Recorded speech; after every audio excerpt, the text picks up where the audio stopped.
Hello again, and welcome to the Pushing 60 Aside podcast. This is the video version, of course, if you're watching me. Thank you for listening to the podcast for years now, and for finally, as I adapted and rolled over to YouTube with these videos, thank you for watching the podcast here. Give me just a second. I gotta flip a switch. And just like that, the switch is flipped, and you're listening to the Pushing 60 Aside podcast with me, your host, Gene Fleming. You know, this week I've been thinking about a lot of things, making decisions that will affect me for years and years to come. I'm an active individual, still on the go, still young in my opinion. Now, some of the kids that I see around the neighborhood and in town, they look at me and they say, "Oh, there goes an old guy," And and I'm not trying to impress people that are younger than me, but part of my goal has been this last 10 years or so is to remain as physically fit as I could, to maintain my mental sharpness as best as I can, and to do things that challenge me on a regular basis. One of the things that I've learned, and I wanted to talk about today, is knowing our limits and being okay with those limits. Those limits can come psychologically, emotionally, sometimes physically. But have you ever had that feeling where you just knew, I'm just about at my wit's end? I feel overloaded. There's too many things on my plate. I have too many distractions in my life. I'm having a hard time finding me time. And so I think through things that are necessary for me as a person in his mid-60s, and things that are just part of the load. Too much stimulation, too much to look at, too much to check on, too much to be bothered with, too many chores on the to-do list. And granted, those chores are oftentimes things I really need to do. I need to do these things. There's house maintenance, yard maintenance, taking care of my pets, taking care of my cars, just shopping, ordinary things. But sometimes my plate gets a little too full, and because I have a lot of determination, I've created checklists that are sometimes almost impossible for me to maintain on a day in, day out basis. And when there's too many things on my list, I get overwhelmed. And, it's not that I have a mental breakdown or I end up in a depressed pile in a corner somewhere, but knowing what my limits are and learning what the warning signs are that I'm approaching my limit of obligations, responsibilities, duties, even recreational things. In an ideal world, I'd like to play golf about 3 times a week. And you can't see it out the window now because it's so bright outside. But the golf course is right here behind me. I can literally walk out of my front yard and be on the golf course within a matter of a couple of minutes. And, I'd like to play golf 3 times a week. Sometimes weather doesn't permit, but sometimes my body doesn't permit that. Sometimes I had a bad night of sleep, and despite everything I know about healthy sleep and having a plan to help myself go to sleep and watching what I eat before bedtime and making sure my mental stuff is taken care of for the day so I don't go to bed worrying about things. Despite my best efforts, sometimes I have a difficult time going to sleep. And so I may not feel like playing golf tomorrow afternoon if I don't get a good night of sleep tonight. Well, I do still instruct fitness classes, and I do that 3 days a week, Monday, Wednesday, and Friday. I have 2 classes each day. Those classes are an hour long. And for people age 65, first of all, 2 hours of exercise on any single day is just not necessary. In fact, it can cause undue stress on the joints, on the muscles, increase the level of fatigue that you might have. And that's not to say that if you're perfectly good with going out and running for 2 hours at a time, I'm not, bless you. I'm glad you feel the need to and the want to and the desire to continue doing that. But for me, given what my body has been through in its lifetime, I'm at a stage where I want to use my body with care and caution and safety to prevent injuries and downtime from doing the must do, I'll put that in air quotes, must do stuff in life. Uh, I can do all the extracurriculars like golf and teaching exercise and the occasional little bit of a fishing trip or a hike or something like that. I can do all of those things, but but if I get so fatigued and if I start to get a sense of being overwhelmed to where I'm having to constantly remind myself or use calendars and checklists to make sure I'm not missing things, then I have to have the wisdom to know that I'm trying to do too much for me. Now, maybe somebody else could handle what I'm doing with relative ease and not get overwhelmed, not get stressed. We've all met people that are just seem to be able to go, go, go, go, go, and have endless energy. And maybe I envy those people a little bit, but the reality is, despite what I've done in fitness over the years, everything from weightlifting to taekwondo to long distance running, despite all of that, my body is still continuing to age. Despite all of that, my mind is still continuing to age. And so it's important that I be firm in my resolve to take care of all aspects of myself, my brain, my spirit, my body, and approach life at this age with a certain degree of wisdom that says it's okay to know your limits. How am I going to cut back at this point? I have obligations. I have people that expect me to teach classes. I have a golf buddy that expects me to play golf.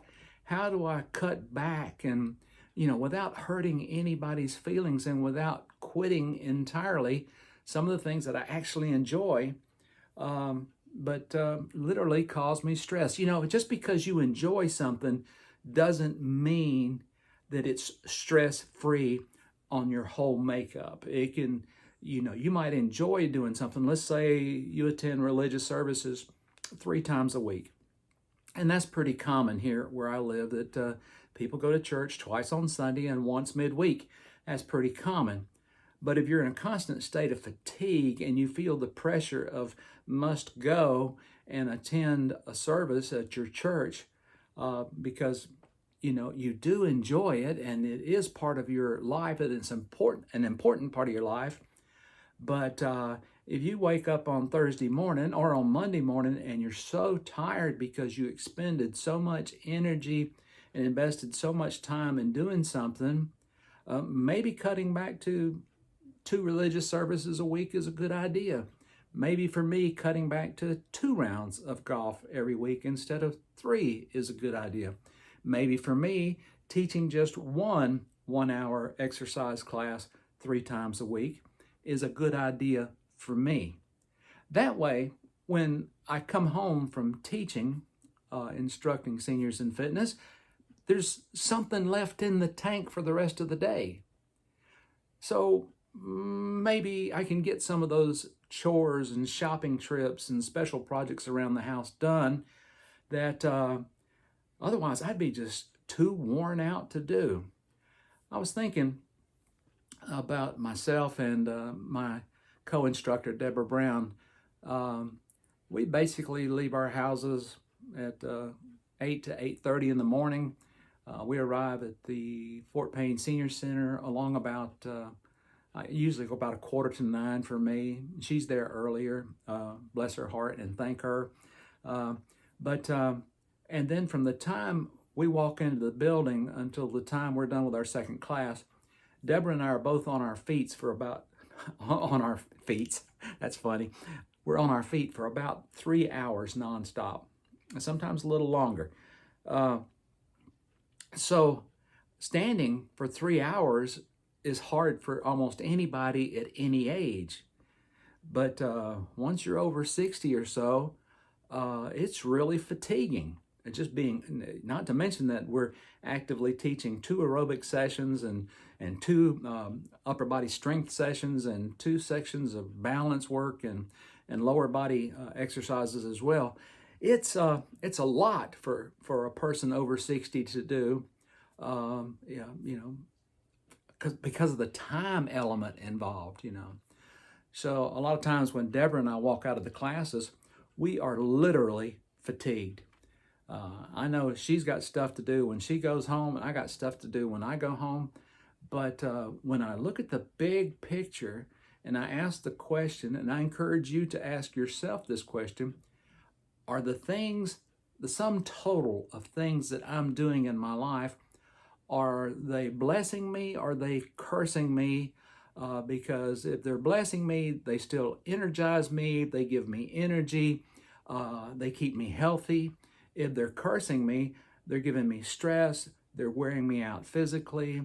They're causing me angst about, oh, it's Sunday night tomorrow. I got to teach 2 classes. If I'm thinking like that, there's a reason.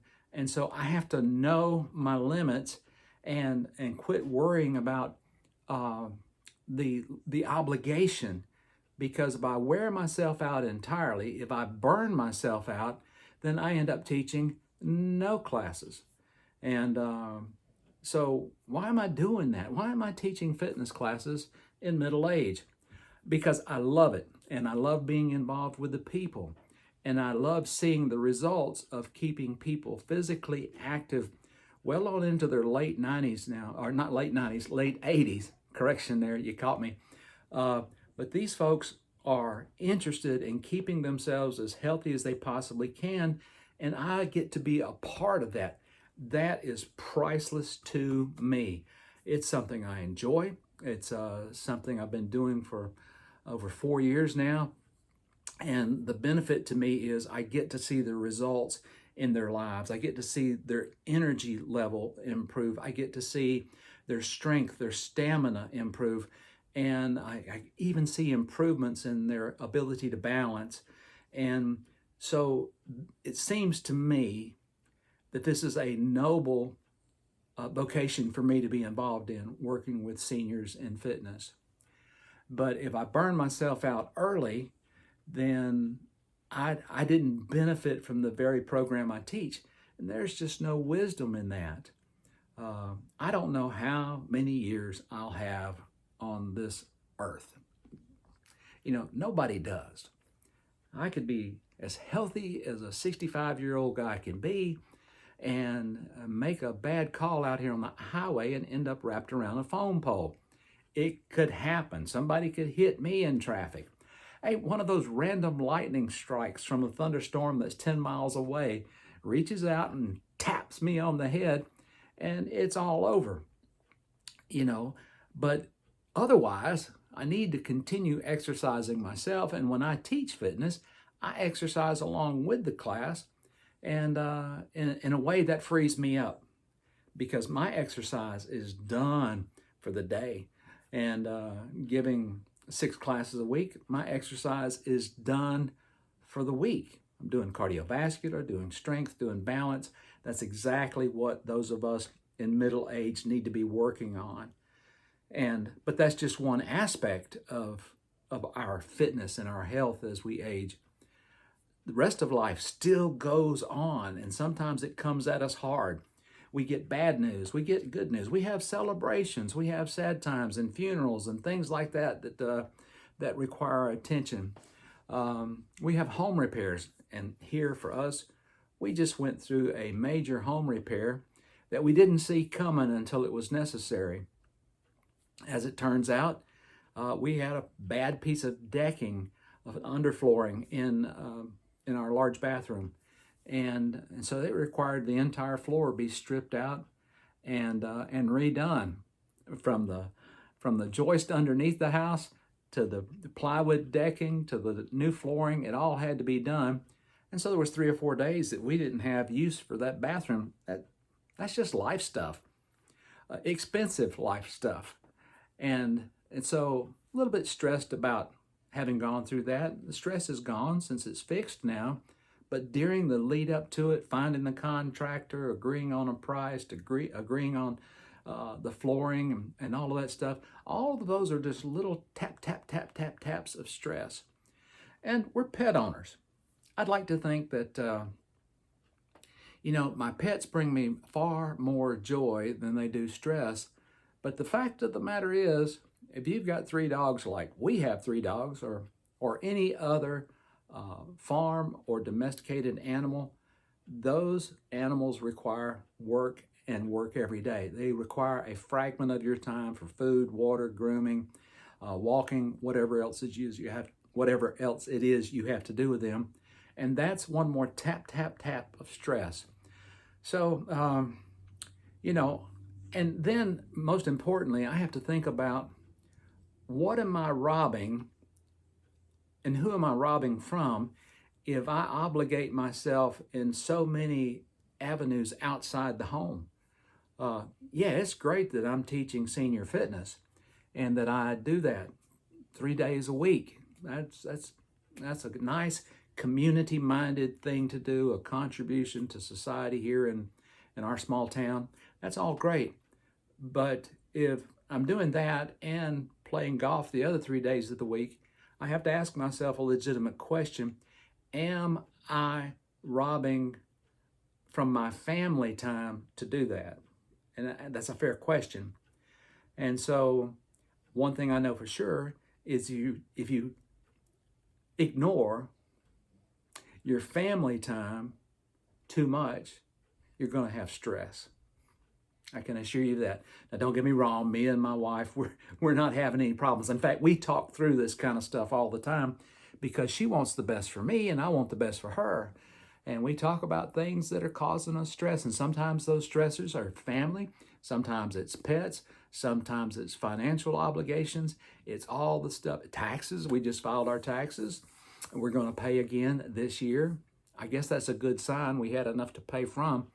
But, I'm looking for taking care of myself and taking care of her to make sure that I've known my limits and then had the self-discipline to limit myself from stretching myself so thin. I've often used the analogy that a good peanut butter sandwich has plenty of peanut butter on the bread. And, but if you spread it really, really thin, just enough to barely cover the bread and put another piece of bread on it, is it really a peanut butter sandwich? And so, like that sandwich, I don't want to spread myself so thin that I'm not a good fitness trainer, that I'm not a good golfer, but most importantly, that I'm a good, I think I said that wrong. I don't want to spread myself so thin that I can't golf very well, I can't train others very well, and I can't be the husband that my wife deserves. I hope I cleaned that up. Sometimes it happens when you're doing live video. So I ask you to bear with me. I'm just human. Once again, realizing my limits, my personal limits, and not be disappointed with myself when I say, okay, Gene, you're doing a pretty good job with this and with that and with this. You're not worrying too much. You don't have a high level of anxiety. You're not stressed. You're not feeling overwhelmed by the stuff of life and the things you do. I need to feel in that zone where I've respected myself enough to say, it's okay to step back and cut back, reduce level of intensity, reduce level of involvement, to where I've got time for me, I've got time for my wife, I've got time for my little dogs. I've got time to enjoy the fruits of my labor. And really, that's what the Pushing 60 Aside podcast has always been about. Yeah, we talk fitness, we talk nutrition, we talk aging issues. We've talked about all those things, but really the goal of being healthy in middle age and beyond is to enjoy the fruits of our labors. So many years we worked so hard to get to this stage where we could say, I'm retired. Oh, I got to quit doing air quotes. That's annoying. Sorry. But to be at this point where we can legitimately say we're retired, we're okay, We're financially okay, got a good house, got decent cars, our debt is manageable, our bills are payable, we're not hungry, the lights are on, the water's flowing, all those kinds of things. If we want to do something for fun, we have the flexibility to do that. That's called retirement, and here we are. But if in retirement, I further extend myself. Let me give you an example, just one, and then we'll close this video and this podcast out. This will be a short cast today, and that's okay because I own the podcast. Recently, minimum wage, or what they're paying at what used to be minimum wage jobs, has gone way up. I mean, it still seems like a lot of money to me, and it's probably not a lot of money in real world terms, but a kid right out of high school can go work for a burger joint and make $12 or $14 an hour. I remember when I was right out of high school and was excited to make $1.90 an hour. And then when I got a raise to $2.30 an hour, I thought I was rolling in the dough. But here lately, I've thought, maybe I'd like to go back to work. Maybe I could get a job. What if I could go back to work making $18 or $20 an hour? It would be more of an hourly wage than I've probably made at any other time in my life. And maybe we could stash some of that cash for our really senior years and have a bigger nest egg, And then I thought to myself, no. Wait a minute. It sounds like it'd be a challenge. Whoa. It sounds like it might even be fun. It sounds like I might learn some new things. And then I got to thinking, wait. That means I got to go and punch the clock and be in the grind and adjust my sleep possibly to be on my shift, whatever that would be. That I'd probably have a boss that's half my age or younger, and then have to grind. I am done grinding for this lifetime. I gave it a good shot for about 40 something years and earned my retirements, and so now the mission, job one, is to take care of myself in body, mind, and spirit as I continue to age, and do my best to keep myself healthy enough, alert enough, involved enough to have the aspects that I need as a human being in his mid-60s and beyond. I need social interaction. That's one thing about my fitness classes. They provide me with a lot of social interaction. Just the other day, I told my wife, I said, I know more people in my hometown now than at any time in the past, even collectively. I know them by name. I know them by face. I see them in Walmart or Lowe's or another place, and I'm like, hey, it's good to see you. And I'm genuinely happy to see these folks. But I know more people now than I did in my previous hometown and then in the town where I grew up. I mean, I'm talking face to face knowing somebody. And that's good for me. It's good for me feeling like I belong to a community, to a society. And so the message today is to know your limits, know your boundaries, know when you've stuck your irons in too many fires and now you're about to face burnout. There's a balance. There's a balance there. I need to be involved. I don't need to be hyperextended to where I'm just go, and possibly going beyond my personal limits in here and in this body. Until the next podcast, till the next video, thanks for taking some time and spending a few minutes with me today. I hope the good Lord will bless you this week.